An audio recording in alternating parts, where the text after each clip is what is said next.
The E.W. Tompkins Company was established on September 9, 1920, by Elbert William Tompkins on Myrtle Avenue in Albany.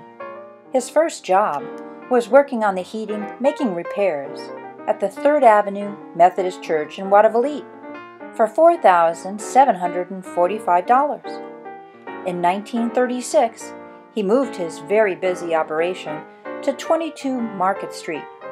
And then he was still growing and moved it again to Sheridan Avenue in the Sheridan Avenue section of Albany in 1950. In 1996, he purchased even a larger building so he could consolidate all of his operations. And now, 98 years later, E.W. Tompkins Company continues to serve the capital region, performing the best in plumbing, heating, and cooling to both residential and commercial customers.